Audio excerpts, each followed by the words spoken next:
ఇక కాళేశ్వరం కాదు, కూలేశ్వరం. మేడిగడ్డ మొత్తం 1,00,000 కోట్ల అన్యాయం జరిగింది, 1,00,000 కోట్ల దోపిడీ జరిగిందని చెప్పి రేవంత్ రెడ్డి గారు పదే పదే పదే పదే పదే పదే అబద్ధాన్ని చెప్పి నిజం చేసి ఆ అబద్ధంతోనే ఈరోజు తెలంగాణ రాష్ట్రానికి సీఎం కావడం జరిగింది మన సీఎం రేవంత్ రెడ్డి గారు. అసలు జరిగింది ఏంది, అక్కడ ఏదైతే బ్యారేజ్ ఉందో చాలా ఒక 70-80 గేట్లతో పాటు అక్కడ ఉన్న బ్యారేజ్ ఏదైతే మేడిగడ్డ దగ్గర బ్యారేజ్ కట్టడం జరిగిందో అక్కడ ఒక 2-3 పిల్లర్లు కృంగడం జరిగింది, అది వాస్తవమే.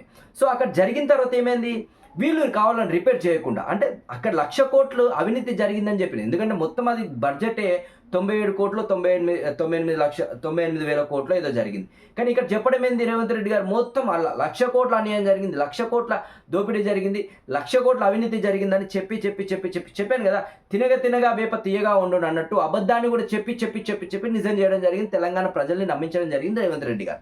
మరి తర్వాత దాన్ని ఇక రిపేర్ చేసిన పనికి రాదు, కాళేశ్వరం కాదు కూలేశ్వరం మొత్తం దాన్ని నేలమట్టం చేయాలి, దానివల్ల ఉపయోగమే లేదు, తెలంగాణకి ఇంకా లాస్ జరుగుతుంది తప్ప ఉపయోగం లేదు అని చెప్పి తుమ్మిడిహెడ్ దగ్గర నేను హైట్ పెంచుతాను, అక్కడ నుంచి వాటర్ పంపింగ్ చేస్తా అని చెప్పిండు రేవంత్ రెడ్డి గారు.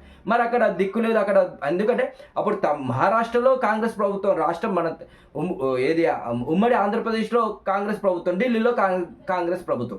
అంటే మొత్తం వాళ్ళు హైకమాండ్ చెప్పినా వినేవాళ్ళు ఉన్నా వాళ్ళు మాత్రం పర్మిషన్ ఇవ్వలేదు. అప్పుడు కేసీఆర్ గారు, మాజీ సీఎం కేసీఆర్ గారు వెళ్ళి ఎంతో కొంత అప్పుడున్న దానికన్నా ఒక 5-6 అడుగులు ఇంకా పెంచుకొని రావడం జరిగింది. అంతకన్నా సస్సే మీరా అన్నారు. ఎందుకంటే ఇక్కడ హైట్ పెంచడం వల్ల వాళ్ళ ఊర్లు మునిగిపోతాయి, వాళ్ళ పంటలు మునిగిపోతాయి కాబట్టి 100% మహారాష్ట్ర వాళ్ళు ఛాన్స్ ఇవ్వరు.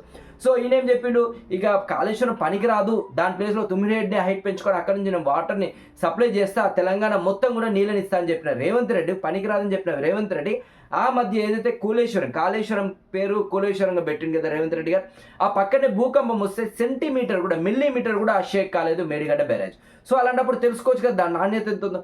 సరే అదృష్టమో దురదృష్టమో ఒక 3 పిల్లర్లు కృంగడం జరిగింది, ఆ 3 పిల్లర్లను రిపేర్ చేయొచ్చు, పెద్ద విషయం కాదు అది. కాకపోతే దాన్ని ఏంది, అదేదో ఒక బూచిలా చూపించి, అదొక దయ్యంలా చూపించి రేవంత్ రెడ్డి గారు తెలంగాణ ఓట్లను కూడా దండుకోవడం జరిగింది. సరే ఆ తర్వాత రిపేర్ చేసిండా, అవసరం లేదు, కాళేశ్వరం కదా కూలేశ్వరం కదా రిపేర్ చేయదు. ఎందుకంటే భారీ ఎత్తున నీరు వరద వచ్చినప్పుడు కొన్ని వేల లక్షల క్యూసెట్లు వచ్చినప్పుడు ఇక అది కొట్టుకుపోయేదాన్ని మనం చేయాలి, అప్పుడు మొత్తం కేసీఆర్ గారిపై నిందేయొచ్చు అన్నారు.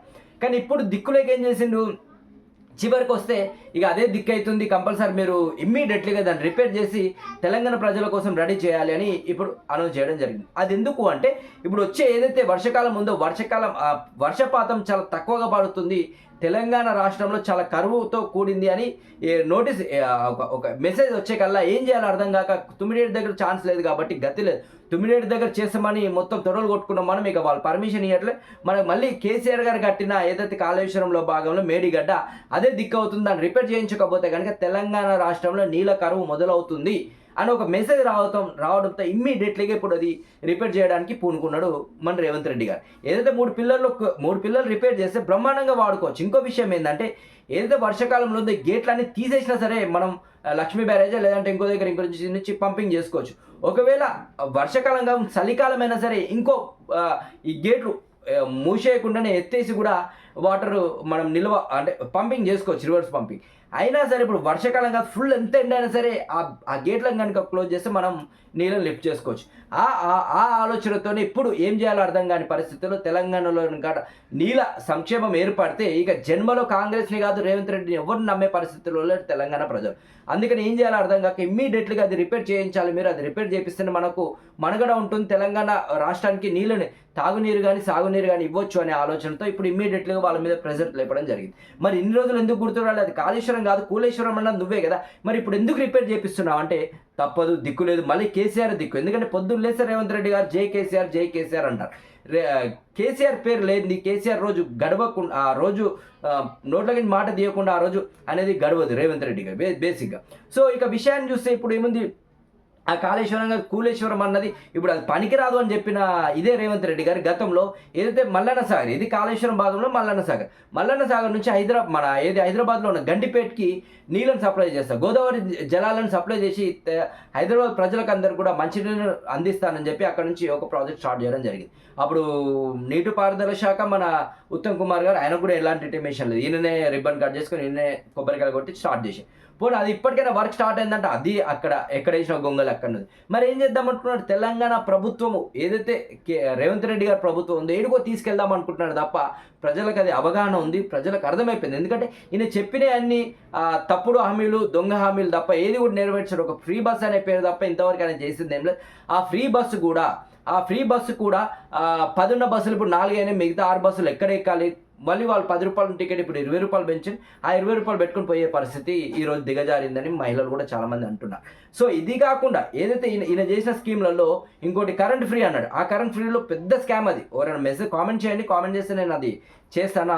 అందులో స్కామ్ ఏంది, ఆ 200 యూనిట్ల స్కామ్ ఏంది అనేది కూడా క్లారిటీ. ఎందుకంటే మీ గృహలక్ష్మి కింద పథకం కింద 200 యూనిట్లు అయితేనే మీకు 200 యూనిట్లు దాటితే మీకు కరెంట్ బిల్ రావాలి. ఇక్కడ విచిత్రం ఏంటంటే 270, 180, 170, 150 వచ్చినా ఇక్కడ కరెంట్ బిల్ వస్తుంది. మరి అదేందో విచిత్రం.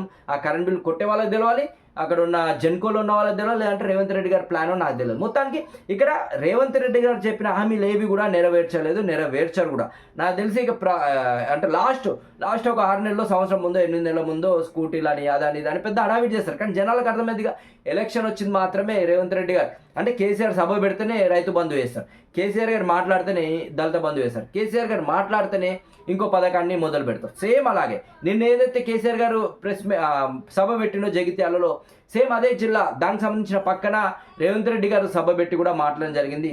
అదే కార్యక్రమంలో సభ కార్యక్రమంలో కూడా ఎకరం ఉన్న వాళ్ళకు రైతు బంధు వేయడం జరిగింది. గతంలో కూడా సేమ్ పరిస్థితి. కేసీఆర్ గారు వస్తున్నారు అంటేనే ఎకరానికి వేశారు, ఇప్పుడు మళ్ళీ ఎకరానికి వేశారు. మరి మిగతా వాటికి ఎప్పుడు వేస్తారు అనేది క్వశ్చన్ మార్క్. చూద్దాం మరి రేవంత్ రెడ్డి గారు చేసే పనులు ఎట్లా ఉన్నా ఏంది అనేది కూడా. కాళేశ్వరం గురించి ఎన్ని అబద్ధాలు మాట్లాడడం కూడా జనాలకు తెలుసుగా. సరే, థ్యాంక్ యూ.